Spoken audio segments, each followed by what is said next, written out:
Okay, good evening. My name is Marilyn Benson, and I want to welcome you to our 20th Alden Scholars Program. The programs were begun in 2012, and they have been about one a semester since that time. And originally, this was a collaboration between the History Department and Mail Library, although since that time, we have added members to our committee from many of the departments. The point being to feature the authors who write faculty authors who write scholarly publications, books, or project length material. And so this was initiated at a time when I think the fear was that electronic books were really going to surpass physical books, and that physical books might be phased away, that the emphasis was becoming much more on the digital. And so it was to emphasize that the print was still very, very important.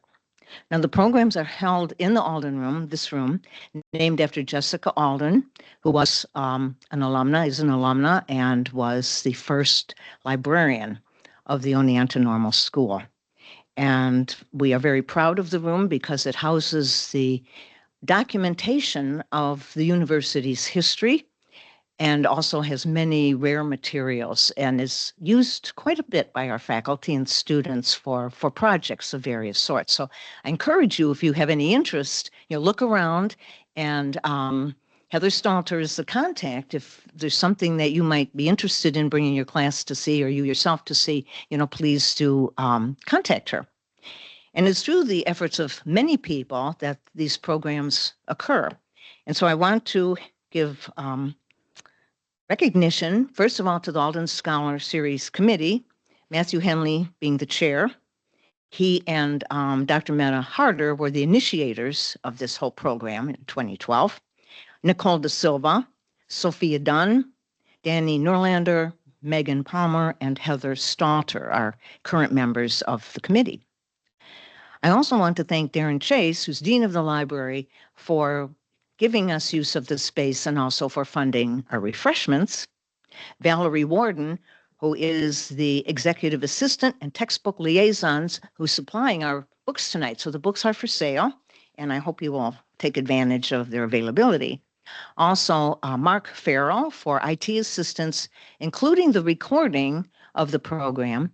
The recordings are a more recent phenomenon, but these are available on the library website under the University Archives and Special Collections link, and then there's an Alden Scholars Program link. And so I had a couple people say they couldn't attend tonight, but you can view the recording. The older programs obviously don't have the recordings. I also want to thank Laura Lincoln, because she has facilitated alumni access. And I hope we have some of our alumni listening in tonight. Then Matt Pelusa and the custodial staff of the library for readying the room. So I have a few reminders. First of all, after the presentation, there will be a question and answer period. The books are available for sale at the desk.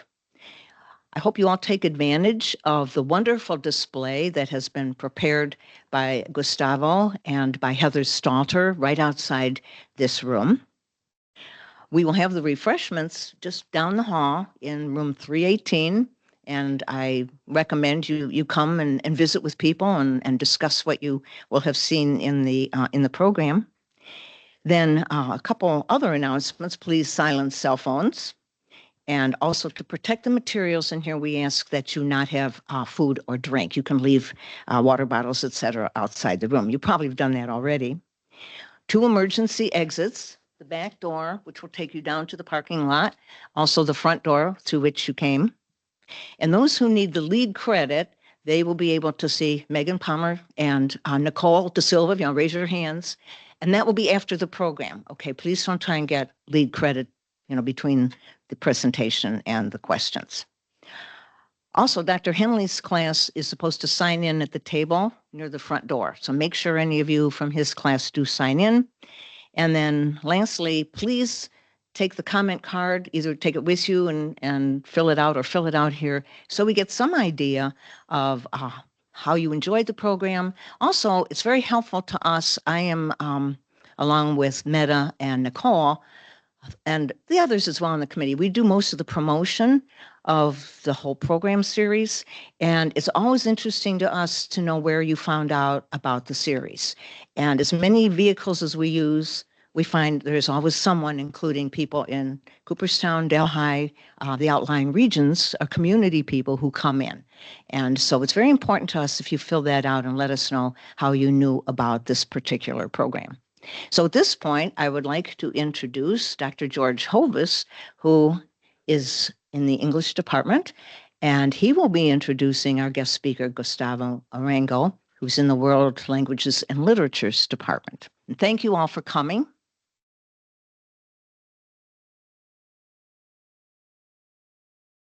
Thank you, Mary Lynn, and the Alden series. I always look forward to these lectures. Something you may or may not know about Gustavo Arango is that he is a superhero.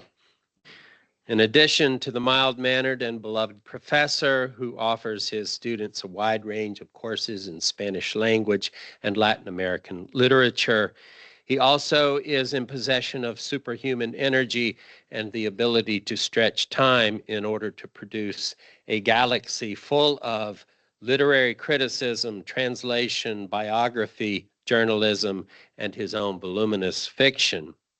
Author of more than 30 books for which he has won prizes from Colombia, Spain, Mexico, and the US, including, to name only a few, Mexico's 2010 Bicentennial Prize for his novel, The Origin of the World, and in the US, the International Latino Book Award in the category of Best Historical Novel in Spanish for Saint Mary of the Devil. He has received the Colombian National Prize of Journalism, Simón Bolívar. In 2013, he was the honored writer during the New York Hispanic Latino Book Fair, one of the numerous accolades recognizing him as one of the most important Hispanic writers working in the United States. Dr. Arango has also become recognized as one of the foremost scholars of Gabriel García Márquez, with numerous essays and 2 books devoted to the Nobel laureate, including most recently the one on sale there today, Perspectives on the Life and Works of Gabriel García Márquez, Caribbean Troubadour, which one scholar has noted places him firmly in the top echelon of García Márquez scholars. Dr. Arango's voice in this book is so compelling and the subject so rich that despite my own limited knowledge of García Márquez, I could not put it down. Gustavo's choices to ground this study in the life and culture as well as the literature of the author, and even to include his own personal experiences with García Márquez, make for a multifaceted portrait of the life and works one of the most important writers of the 20th and 21st centuries.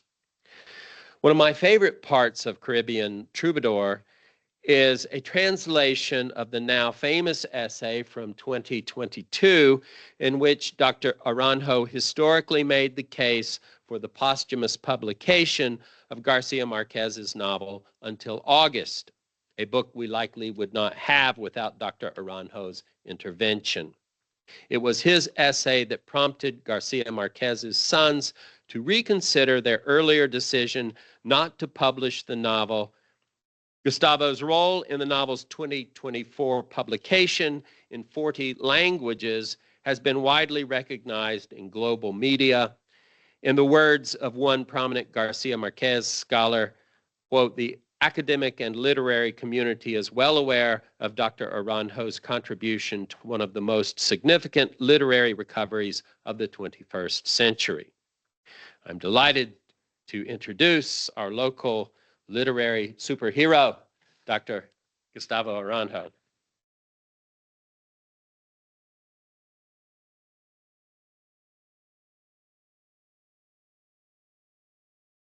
Well, thank you so much, George, Professor Hovis, for this generous introduction. I would like to thank the Alden Scholar Series Committee for this honor and for the hard work.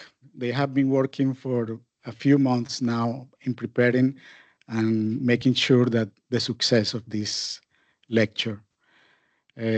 President Cardell, Provost Morales Diaz, Dean Minje is in our hearts. Okay. Thank you to the library director, Chase, to my colleagues, friends, students. Thank you for making this evening a special moment.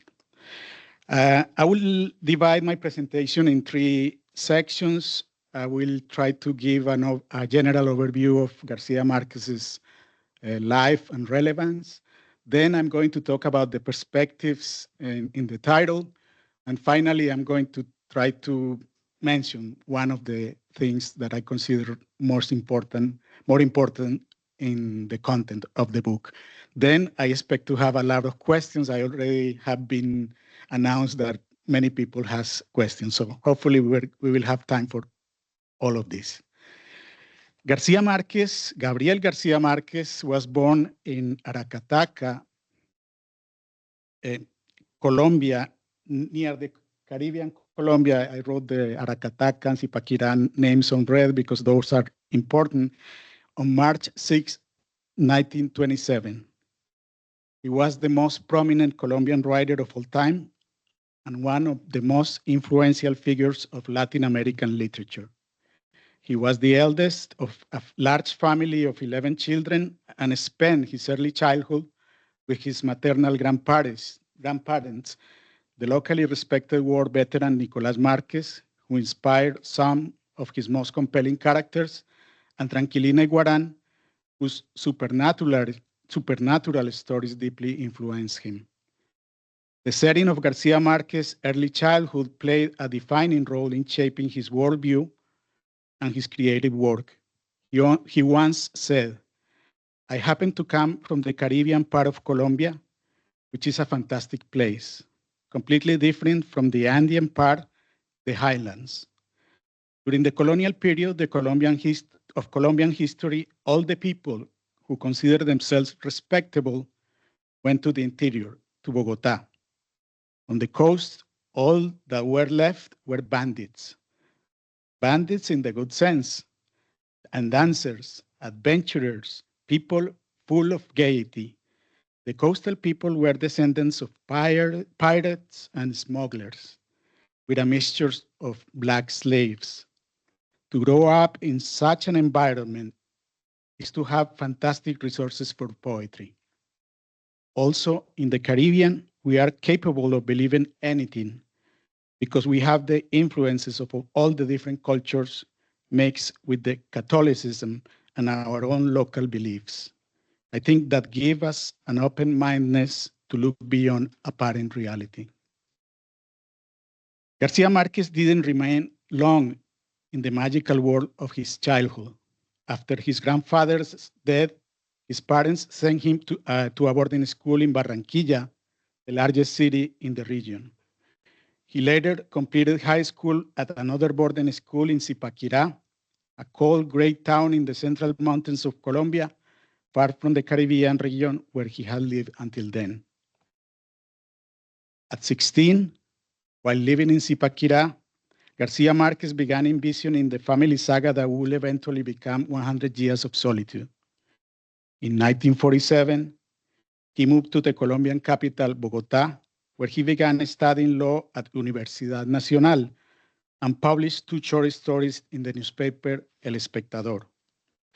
The next year, following the riots sparked by the assassination of leftist leader Jorge Eliezer Gaitán in Bogotá, the university was forced to close. García Márquez then relocated to Cartagena with the intention of completing his law degree, but he never graduated. In Cartagena, García Márquez found work as a regular contributor to the local newspaper El Universal, where he experienced for the first time the challenges and excitements of being a professional writer.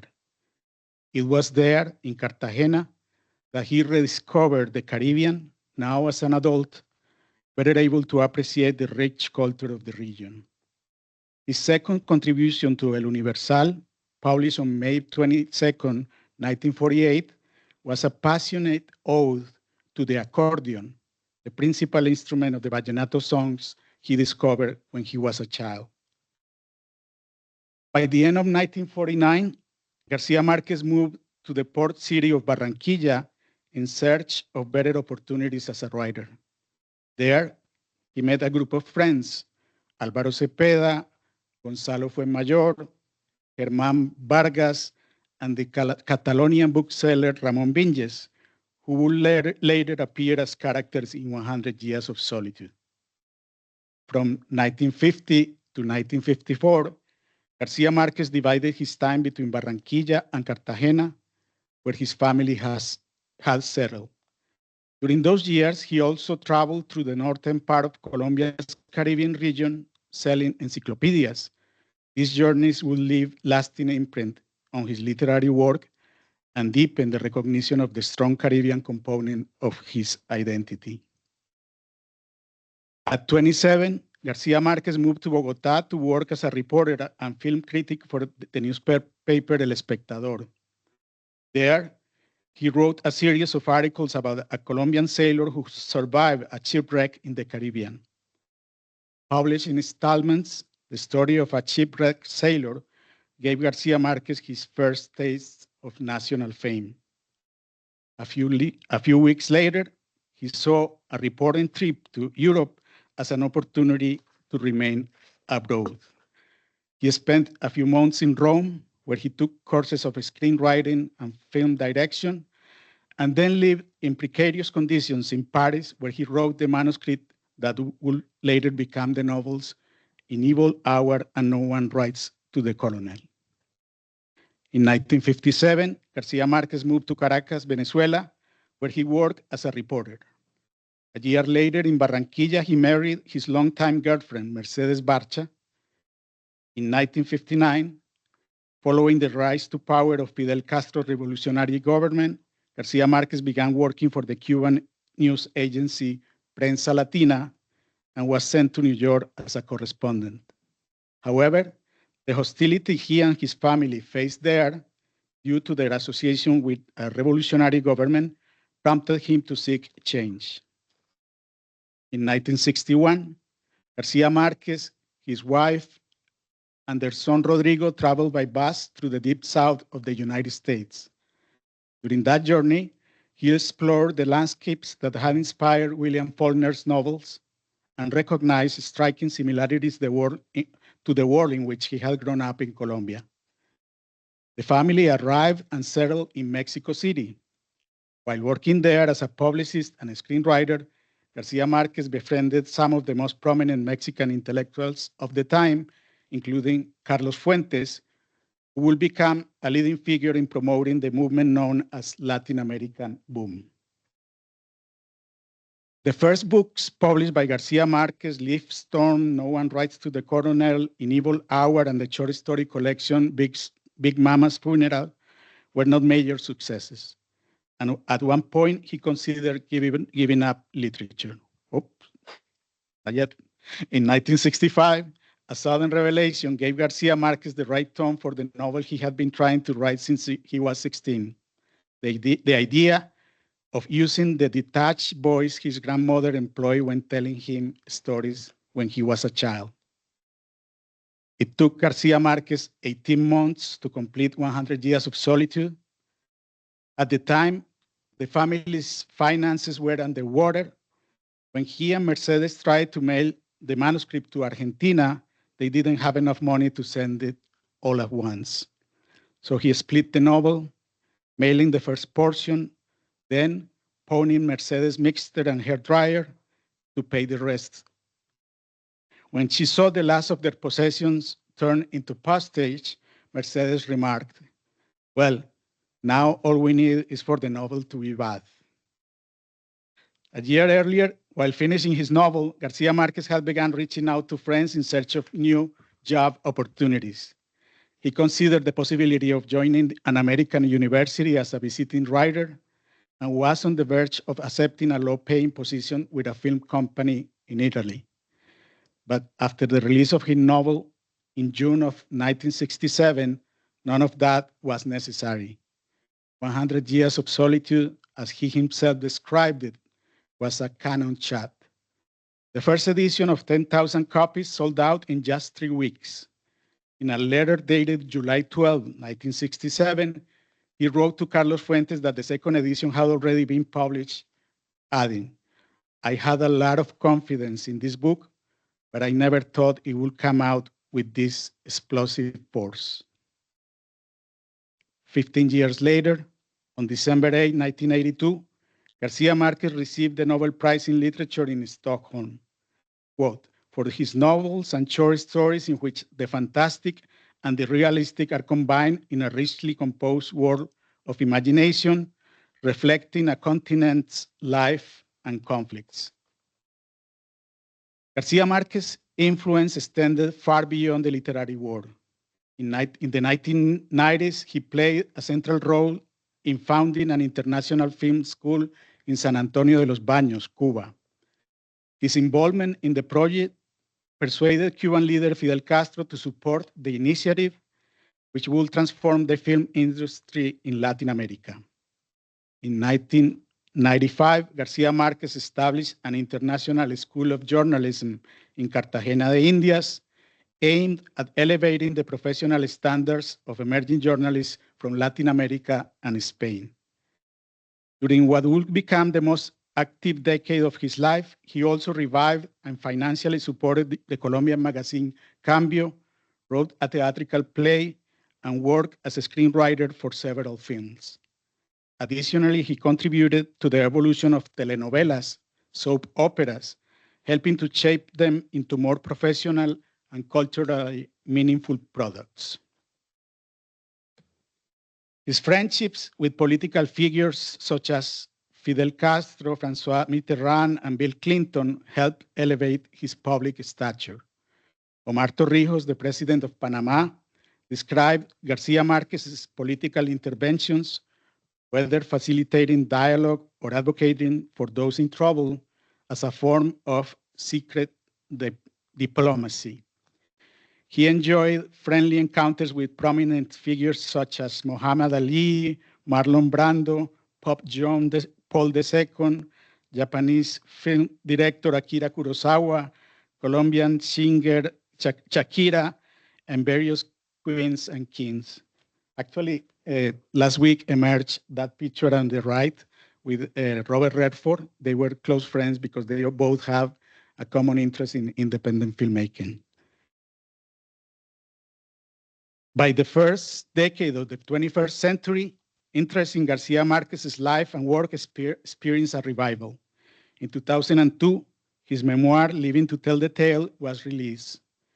2 years later, his final published novel, Memories of My Melancholy Horse, appeared. 2 of García Márquez's novels were featured in the influential Oprah's Book Club, and Love in the Time of Cholera, his personal favorite, was adapted into a film released in 2007. That same year, the Hispanic world celebrated his 80th birthday in Cartagena de Indias, along with the 40th anniversary of 100 Years of Solitude. The New York Times article covering the celebration described García Márquez as the most prominent living writer in the Spanish language. In recent years, García Márquez has returned to the spotlight following the publication of his posthumous novel, Until August. I will talk more about that novel in a moment. And Netflix's adaptation of 100 Years of Solitude. Recent reports have named García Márquez the second most read author in the Spanish language after Miguel de Cervantes and the most widely translated Spanish language author in history. Caribbean Troubadour is the result of nearly 5 decades of reading, research, and study.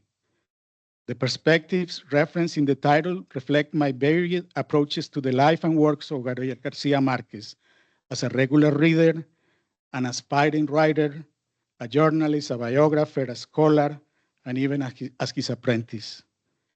I began reading García Márquez at the age of 12, and nearly half a century later, I still vividly remember the atmosphere of Leaf Storm, his first novel. I was born and was living in Medellin, a place that was about to become the most violent city in the world. And while reading the novel, I could feel the warmth and smell the air of the small Caribbean town where the story unfolds.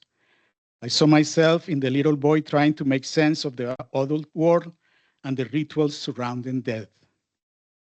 The fact that the novel was originally written in Spanish, that the author was born in my own country, and that he was still alive at the time, all that contributed to the thrill of that first reading experience.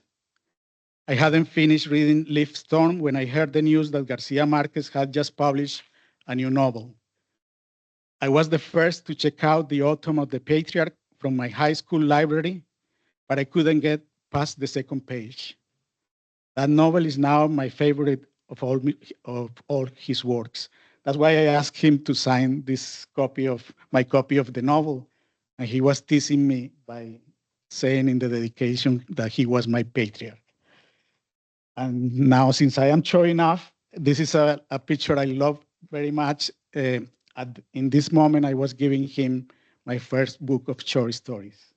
So he's holding the book there, and I don't know what he was thinking, but it was there.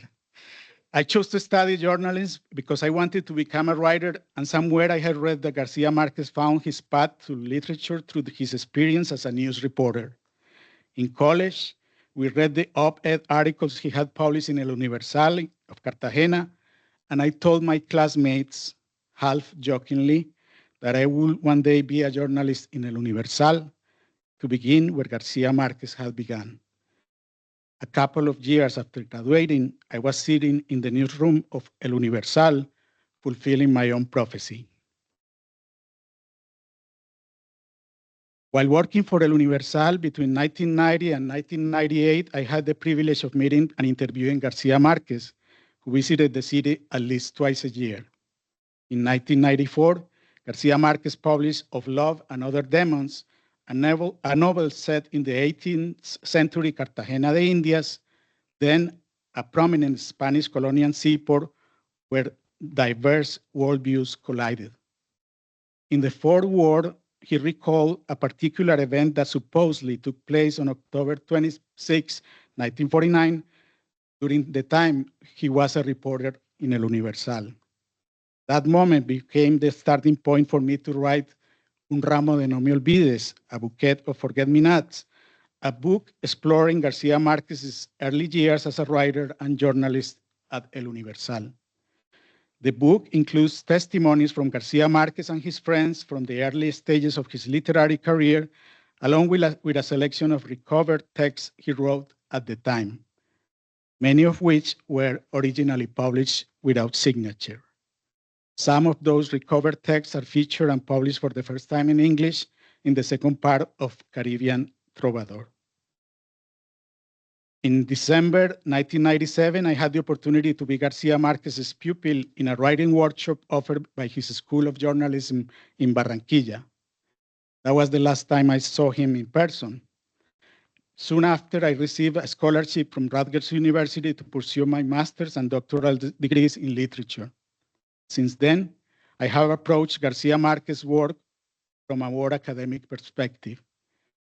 Over nearly 3 decades as a graduate student and university professor, I have taught, researched, and written extensively about his life and work, reflecting deeply on the themes and underlying structures of his books. There were many twists and turns along the way, but I am not exaggerating when I say that I am who I am, and my life has unfolded as it has, because after reading Leaf Storm, I never stopped reading García Márquez's books, nor did I stop following with interest the events of his life. In literary studies, there is often debate about how much an author's life should influence our understanding of their work.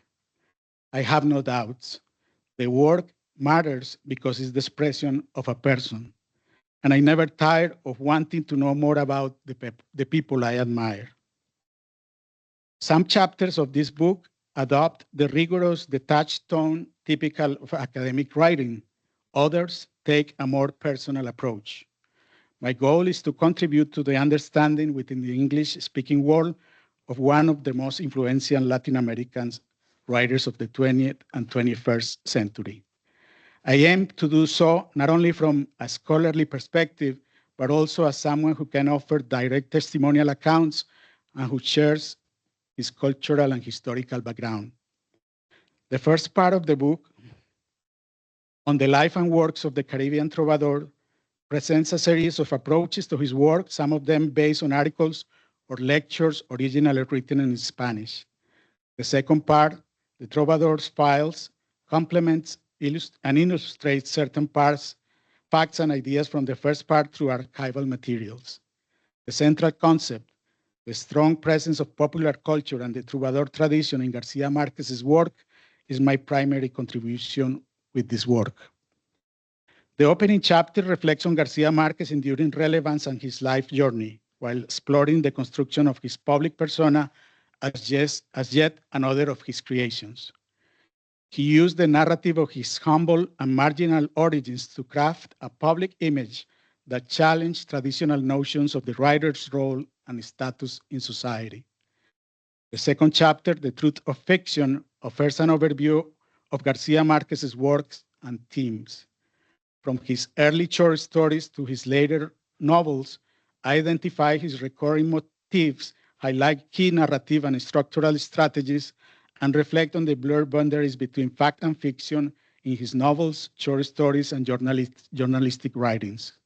In the third chapter, I examine the revealing correspondence between García Márquez and Mexican writer Carlos Fuentes during the writing process of 100 Years of Solitude. Chapter 4, The Living Manuscript, is a reflection on the underlying themes of reading and writing, two ways of overcoming solitude as portrayed in 100 Years of Solitude. This approach suggests that through its narrative strategies, the novel transforms the reader into a character and guardian of both memory and meaning.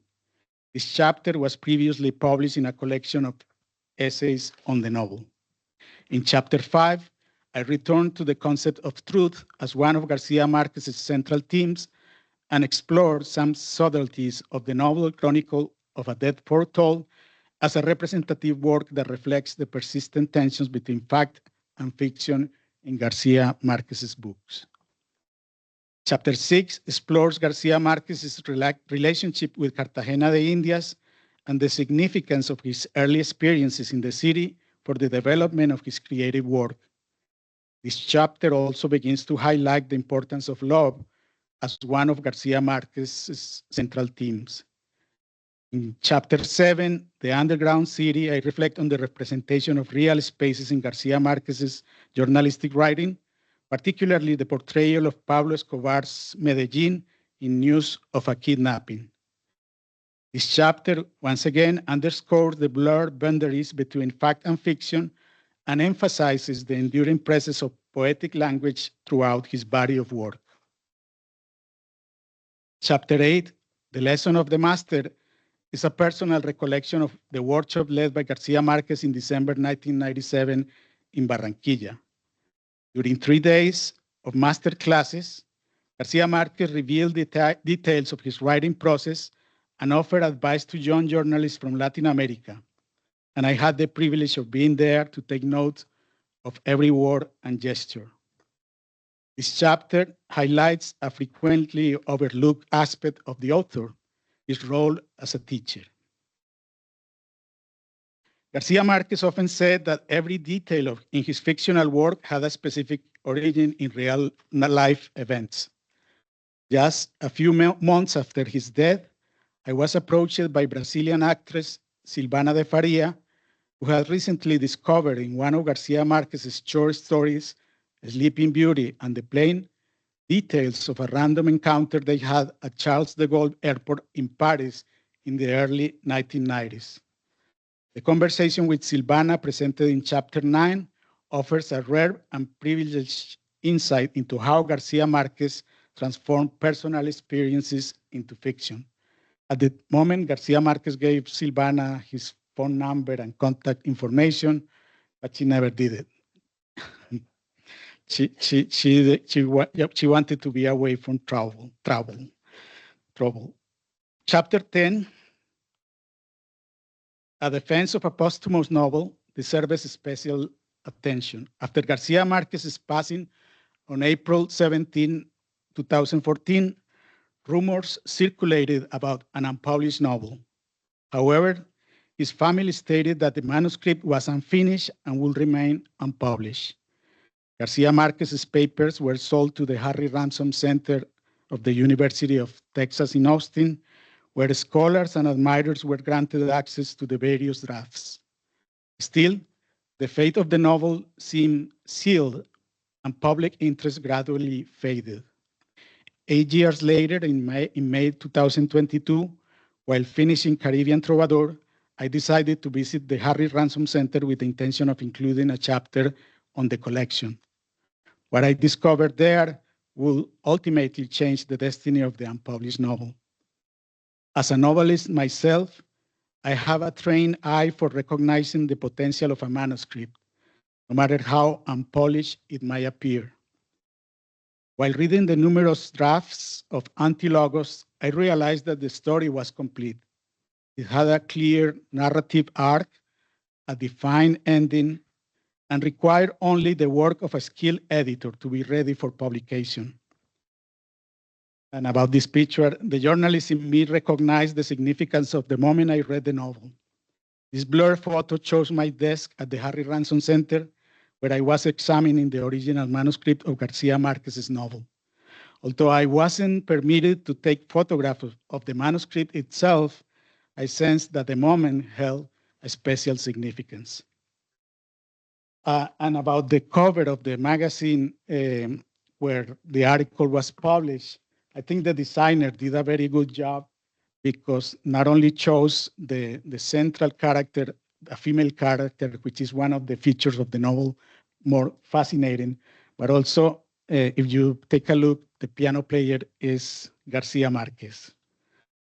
So following the discovery, I felt compelled to advocate for the novel's release. I wrote an article originally published in Spanish as La Soledad de las Palabras, The Solitude of Words, in the Mexican newspaper El Universal in July 2022. In the article, I offered a detailed account of the novel's plot and themes, explained the minimal edits required to bring it to its final version, and argued for the necessity and importance of its publication in understanding Garcia Márquez's legacy. The article reached Garcia Márquez's two sons, who requested a copy of the manuscript, sought additional opinions, and ultimately decided to give the novel a new opportunity. Antilogos was published simultaneously in more than 20 languages in March 2024. Being instrumental in the recovery of an unpublished novel by Garcia Márquez has been one of the greatest satisfactions of my scholarly life. Caribbean Troubadour, the central chapter in this book, reflects on the deep roots of Garcia Márquez's work in the popular culture of the Colombian Caribbean region. It explores the geography, origins, and defining traits of Caribbean culture, while highlighting the connection between Garcia Márquez's writing and vallenato, a popular music genre whose artists are seen as modern-day heirs of the medieval troubadours.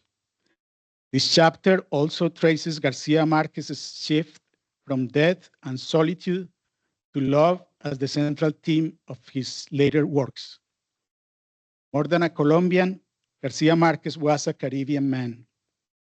He never missed an opportunity to declare his allegiance to that country of water, which in his view extended beyond the Antilles to the coast of Mexico and the southern United States. When he received the Nobel Prize in Literature, he defied protocol wearing a traditional Caribbean garment known as liki liki. What made Garcia Márquez such a singular writer was his early and profound exposure to the popular culture of the Caribbean, absorbed even before he learned to read. He often presented himself as a journalist, even when writing fiction. But if we look closely, there is something older than journalism behind his vocation as a storyteller. One of his earliest memories may well point to the moment when his entire life found its purpose and meaning.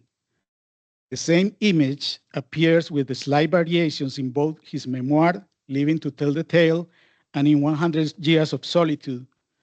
This is how he recounts this memory in his memoir.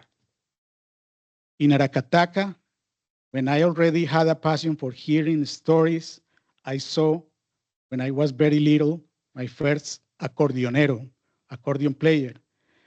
The acordeoneros would leave from the province of Valledupar and appear in Aracataca, telling the news of the region.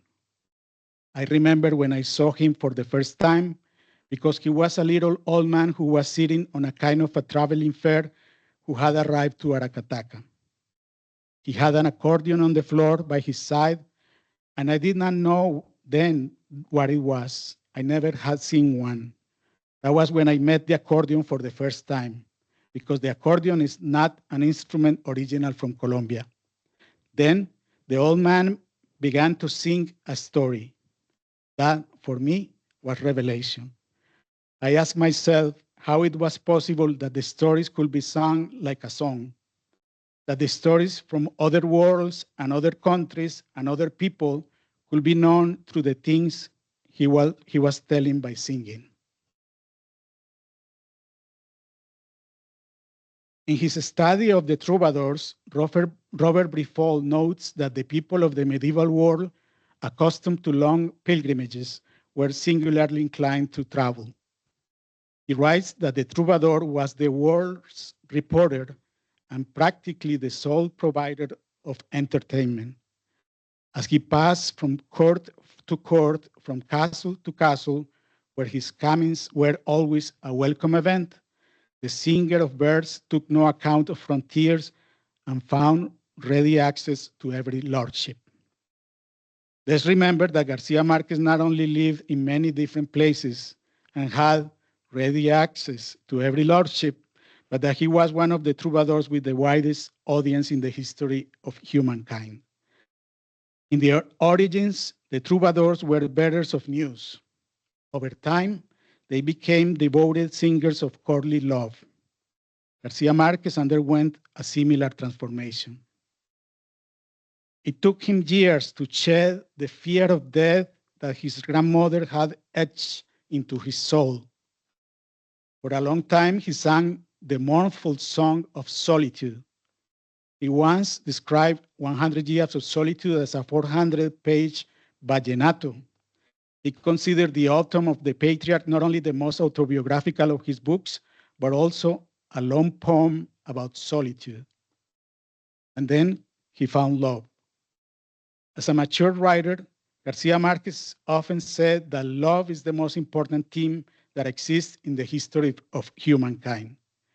It is no coincidence that two of his final novels, both set in Cartagena de Indias, carry the word love in their titles. Love in the Time of Cholera and Of Love and Other Demons. By the end of his creative life, the Caribbean troubadour not only felt at home exploring the many facets of love, but also came full circle, embracing the joy of storytelling. Everything became easier once he could clearly see the theme of his life and his destiny. To be loved for a story I told, that's my true calling, he would say. But not everything was about being loved.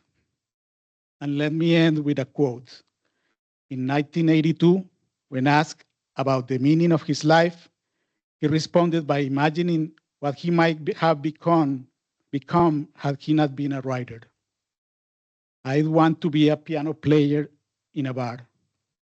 That way, I could have made a contribution to making lovers feel even more loving towards each other.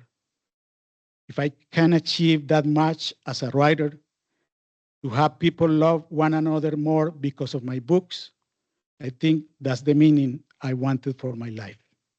Thank you.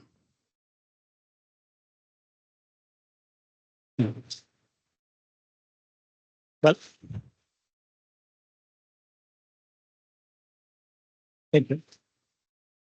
So I would love to hear questions and dialogue opening. So go ahead.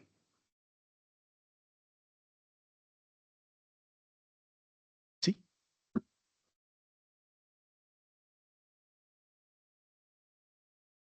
The Autumn of the Patriarch, which is a rare book in Garcia Márquez's complete obra because it's more experimental. I was telling George this week that it is an 8 paragraphs novel, but each paragraph has 40 pages. So it's a continuous flow of words and different voices, but it's a beautiful novel and I love it. Yes. Thank you. Yes.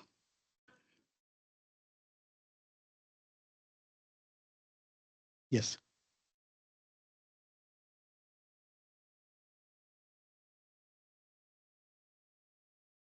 Well, his family is in his books, and Chiara left, but we are reading Chronicle of a Death Foretold, which is an interesting novel because it makes reality and fiction, and he has all his family there with their names, but the main characters are fictionalized. So he's mixing one thing and the other. Actually, probably the character he was missing was himself. And that's why I felt invited to enter and tell his story, because he wrote his memoir, but the memoir only goes to, it tells like his first 25 years of life. He wanted to complete and write other volumes, but he wasn't able. At the end, he lost mental capacity, and it was difficult for him to continue to write. But I think he was missing his own character sometimes.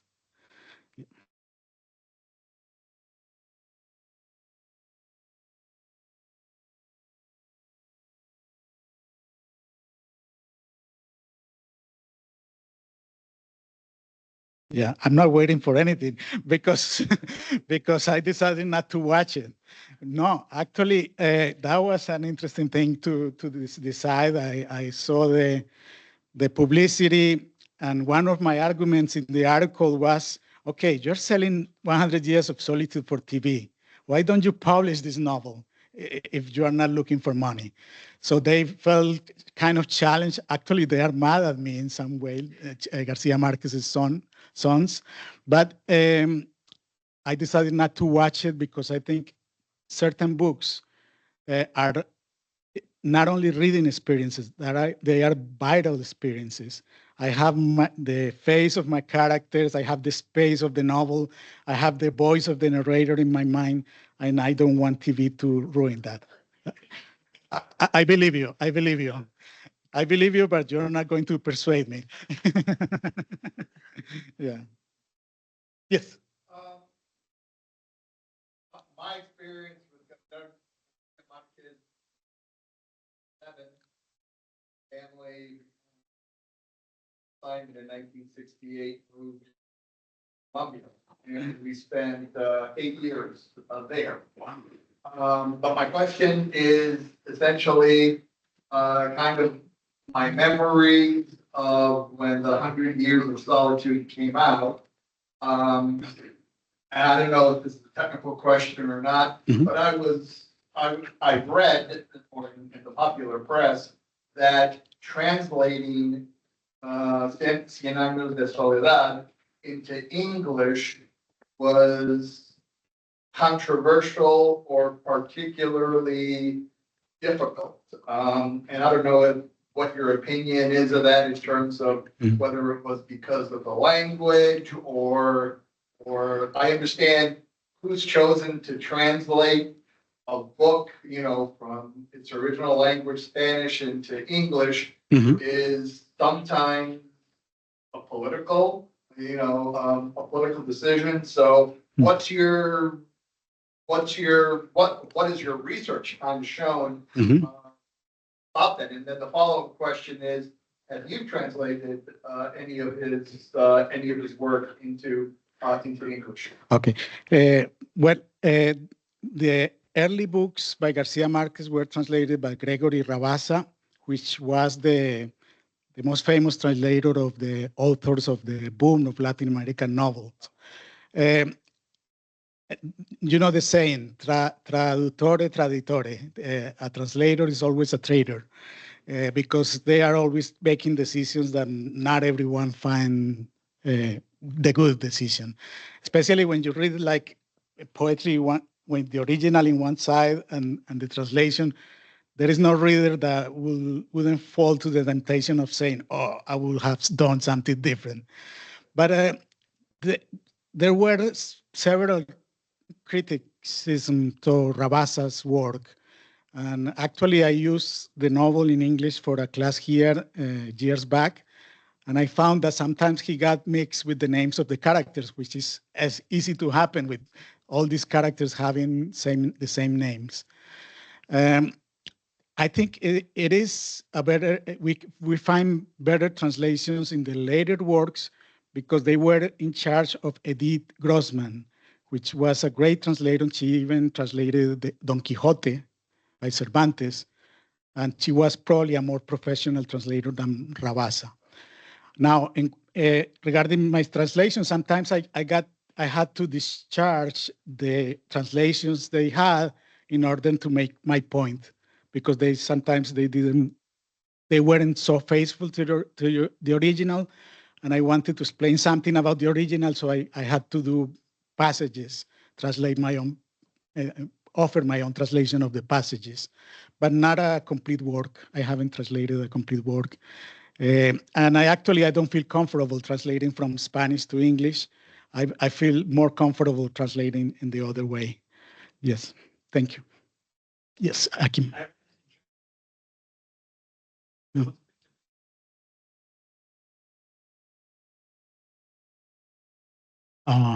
There were words, papiamento, for example. How would you translate that? Well, papiamento, I think is a language, no? From sí.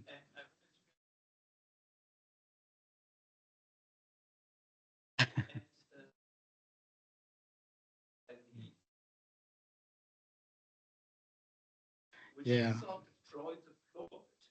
So the translation in German actually translated words like Fleischer, butcher, and translated things like gibberish. So they used German words which they didn't have.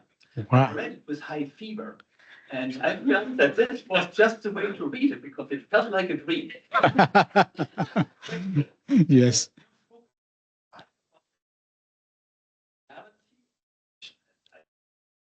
I said about that, but because I read it with high fever, I thought I got a much better picture than the others who read it with a literary critic idea at the university. It was 1 year before they got it.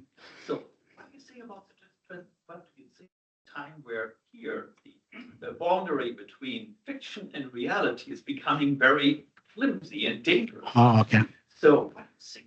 It's antidote, because I felt it was like a dream. It was an entire new world. I had never been to Southern America, and I felt I lived there because this book is stories which grab you. Yeah. And it's 1,000 pages, but you don't feel. Well, that's very interesting what happened to the German translation. Yeah, you find all kind of crazy things in translation, especially with this kind of words, burundanga. How do you translate burundanga? I don't know. This kind of words from the Caribbean that probably are from African origin. Now, regarding the concept of truth, I devote a second chapter, a few pages to that, because for García Márquez, it was very relevant, the concept of truth. But he was talking about what he called the truths of the heart. And I will refer you to the speech that William Faulkner gave when he received the Nobel Prize, I think it's 1951, probably. It's a short speech. You can Google it. It's beautiful because Faulkner is talking about the truths of the heart.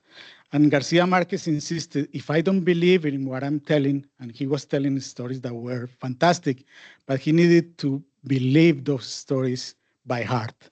So there is a very complex ethical idea of truth in literature, but sometimes literature could hit the mark and express things that official rigorous truth is not able to reach. So sometimes we need literature to tell us the real truths. Thank you. Yeah.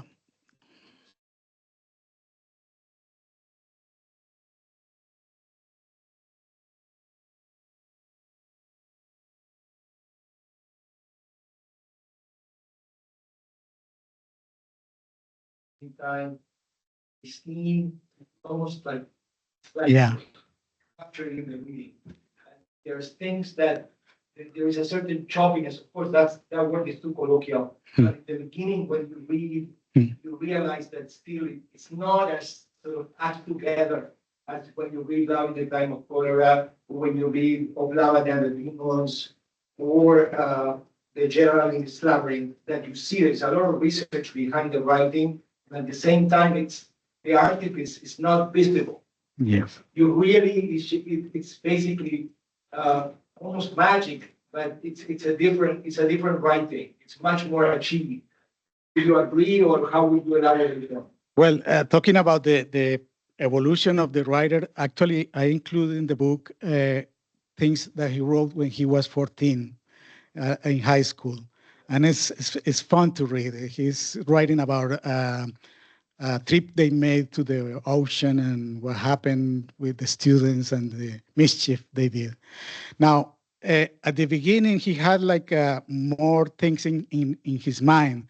He wanted to be also a script writer for movies. So sometimes the stories are scripts or movies that he adapted as short stories. In fact, the story Herendira was originally a script, and then he made the novella. Now, there is also the interest in the social aspects of rich, poor, unfair society and everything. And then he started to leave that behind. And exactly what you say is the feeling I have with the last novels. And it's expressed in a particular sentence in Love of Love and Other Demons, when a character says, the more transparent is writing, the more visible is poetry. So he started to get rid of a lot of social and all these 60s ideas. Yes. And then he embraces poetry in a more pure and more simple way. Yes. I think the later novels are excellent. And this posthumous novel, I think it deserved to be known because he's like writing like Okusai painting waves at 80. Yes.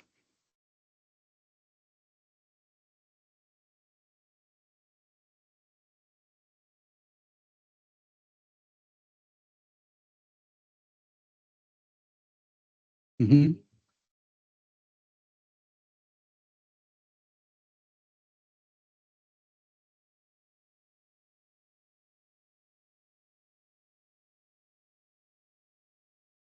I believe is there. So maybe the reader, Gabriel Garcia Márquez, is different as they are certain or as they identify with his Colombian identity. I don't think I would read Gabriel Garcia Márquez the same way if I would have not been raised in my home. Yes, and that's the problem we have with this label magical realism, because it in some way creates distance, and when we read magical realism, we are expecting, oh, this guy is inventing stuff, and that's not the case in Latin America. And for us, and that's why I decided to write this book, because sometimes it is the American or European scholar trying to explain Latin America to the world, which is very colonial, no? Yeah. So, yes, it is not magical realism. It's life as it is in Latin America. And we consider the dead people, and we consider the dreams, and we consider all that stuff as part of reality. And that's one of the challenges we have explaining Latin American culture. It's not a circus, it's just daily life. Yes.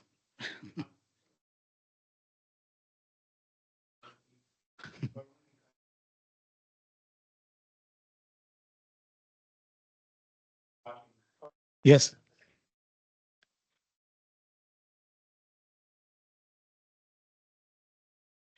Yes, actually, he wrote the script for a series based on Maria, which is the romantic novel from Colombia. And he supported through the School of Film young people writing scripts up for telenovelas. And that's the result we have from that is novelas like Betty la Fea or things like that, which were big successes because they decided, okay, we're going to stop this screaming and the low life and the low birth becoming redemptive through money. Let's write good things. And he promoted that. He put money and time in supporting the creation of good television. And well, as I mentioned before, in film, television, history, journalism, he was all over the place. And there is an interview which is not very known in which he was talking about conquering the United States from the Latin American point of view. We are going to impose our novelas, our food, our music. They wouldn't see it coming, but we are going to take them by surprise. Yeah.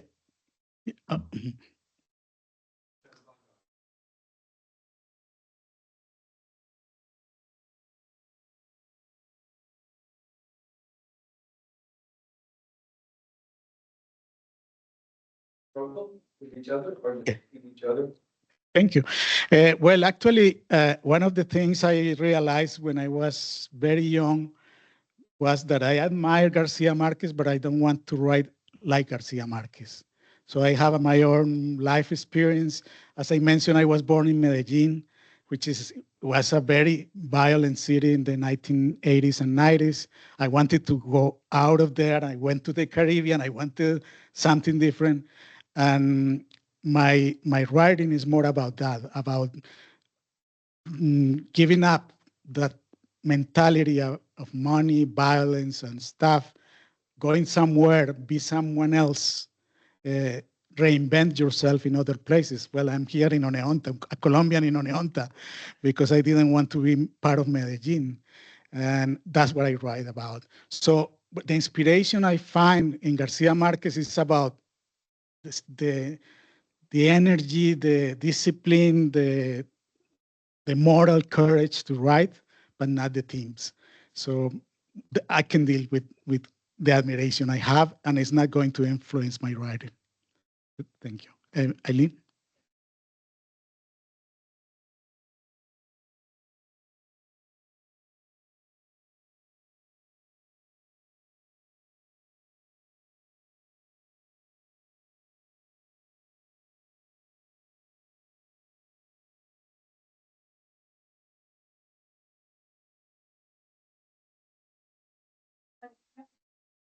Ask you a question. Is he trying to capture something that he's associating more with his grandmother's that was passing or was threatened?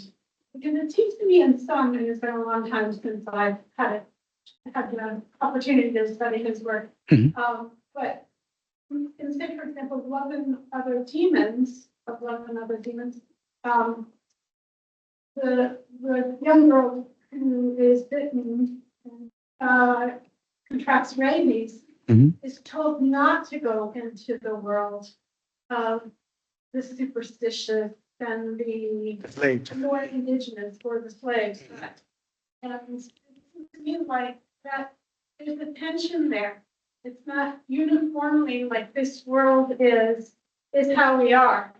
I feel, and I was always interested in, is there a component of documenting something that's threatened or passing that is the vital source?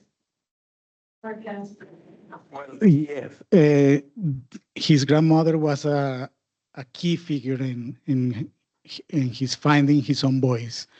And he was scared, of course. He was a little child, and his grandmother would say, okay, last night came this dead person and told me that we are going to have trouble on Wednesday. And he was scared, but at the same time fascinated by that. So he's oscillating. Okay, I'm taking all of this worldview, this language also, because these people will talk in poetry, in like rhyming and everything. So before he read a book, he already had the golden age of literature through the family. And he was very suspicious about academy, and he wouldn't accept many invitations to universities because he felt that he wasn't well equipped to face like the scholarship and the language of the academics. So I think he defined himself as coming from the popular culture, the traditions that are less Western and rational, but he also learned to negotiate and navigate the Western world. And he was one of the biggest sellers. 100 Years of Solitude has sold over 100 million copies, and it's crazy. Yes. Matthew, sorry.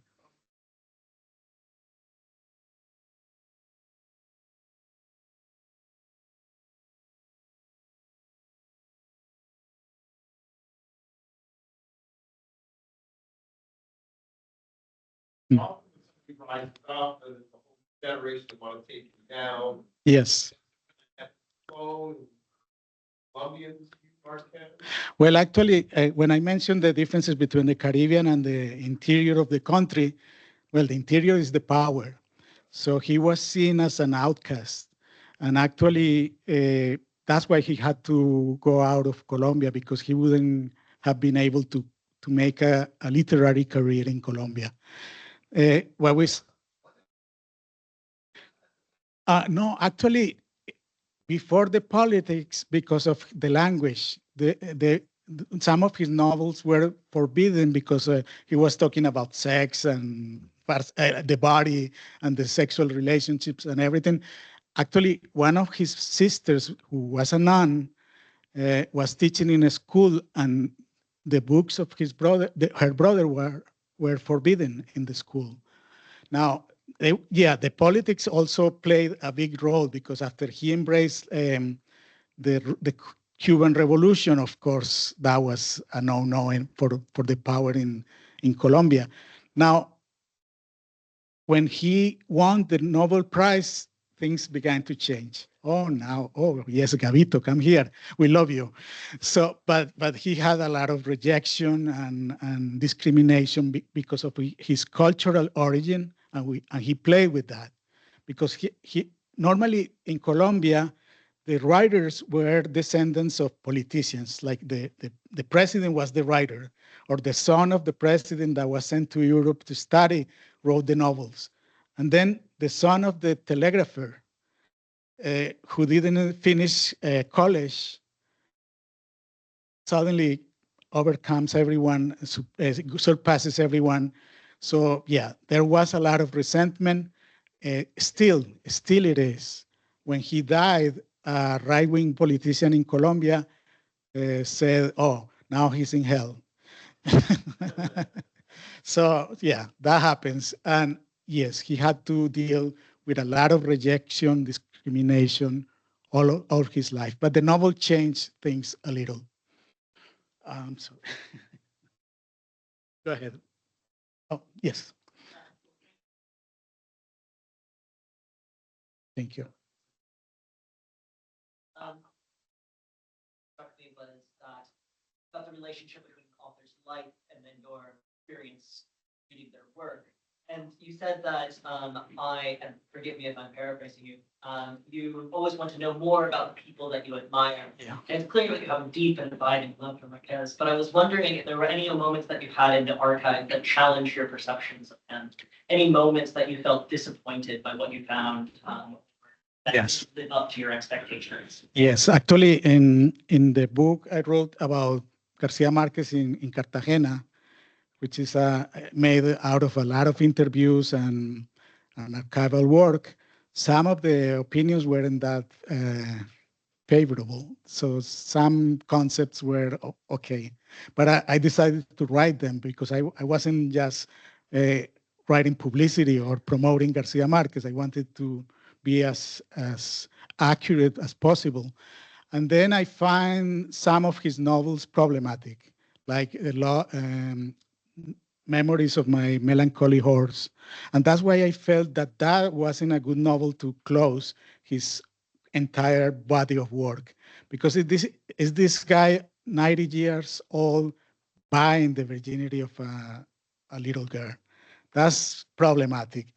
But I understand that that's not the complete Garcia Marquez. And I also, as a reader of Chesterton, I have to remember that we cannot judge the author by his characters or her characters. And Chesterton used to say, if the characters are not immoral, the book is immoral. so we need reality. We need to understand that things exist, but some of the topics are hard to swallow. And of course, yes, I think that exists. And thank you for the question. Yeah. Yes.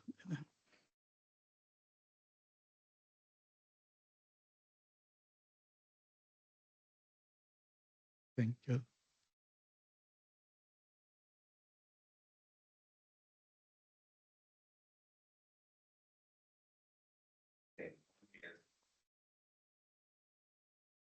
In the Caribbean, and again, I mean, I've read Spotted, only, a bit of Garcia Marquez, but I'm told that we're told being one of the ones that I used to teach in a survey class and all these things, and that, if I'm remembering correctly, it's the Syrian Yes. character, and there's a small important minority in the Caribbean.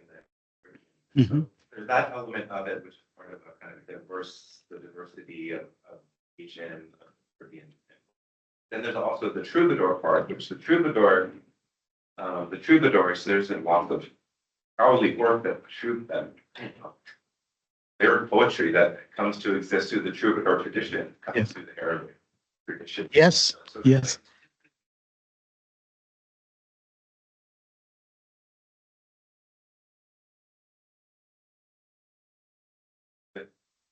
They're more in Garcia Marquez about it could be about the Arab populations or about just like the diversity of the region. Well, yes, the tradition of the troubadours has a lot of influence from the Arabic world, of course. It wasn't recognized always. At some point, they tried to deny that. But yeah, the courtly love comes from the Arabics. Now, in the Caribbean, Colombian, there are a lot of Arab immigrants, so they are part of the society.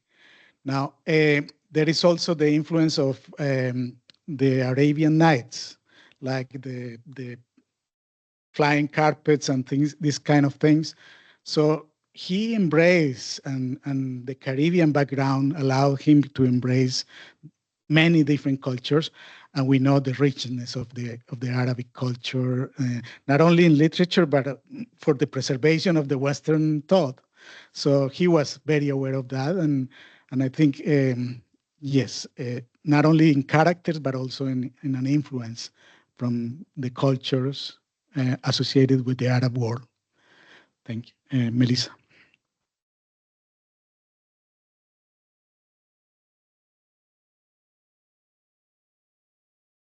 Found that name in your literary. Oh, wow.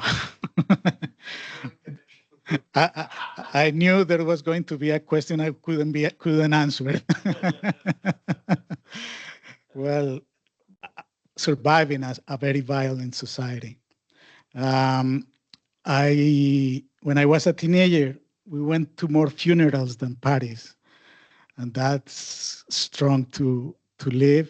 And I think my writing is a reaction to that. That you don't have to be violent, even if your surrounding is violent. That literature is a way of redemption. That writing is the perfect revenge against violence. Yes, Alejandra.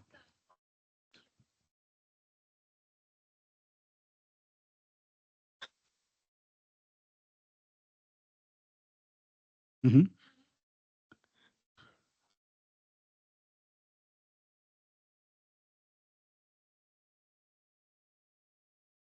Different than reading it the second time. I know you're reading it probably the double or the digit. So how has your evolution in your interpretation of his work Yes. changed over time? Well, I insist to my students that reading is the main pleasure of reading. The first time you're getting the story, the character, what is going on, but after you know that, you enjoy the language, the images, the approaches. And I have read 100 Years of Solitude probably 20 times, and I still find like sentences or instances in which I say, wow, this guy is good. So I think that's the measure of good literature, the literature that resists several rereadings and still is giving you new things. And he was very aware of that. Just yesterday, I was teaching in my intro to literature class, and we were reading a story called The Light is Like Water, which is one of the Pilgrim stories, the last collection of short stories he published. It's about Latin Americans living in Europe. And I was reading the story with my students, and when we finished reading the story, I realized, oh my God, I hadn't noticed this before. The last sentence of the story is a reversal of the chronicles, the Indias, the chronicles, Spanish chronicles describing Latin America. This was the voice of a Native American describing Spain as primitives, as aborigines. And I hadn't noticed that until yesterday, teaching my class of Intro to Literature. So that's the fascinating thing about literature. Is never ending. It's because it's a constant creation. And this guy really left us with magic things, not in the magic in the sense of magic as circus, but magic things in the sense of continual creation, continual renovation. It never dries. But most of his books never dry. Any other questions? I don't know what time is it or how are we doing with them. Well, I want to share something that I found 2 hours ago. Oh, wow. Sorry. One second. So I was mentioning the vallenato, the accordion. Well, I found this 2 hours ago. This is a girl from Italy living in Canada, but she loves the Colombian vallenato. So these 15 seconds, I think, are the perfect way to go to the next room and have food and everything.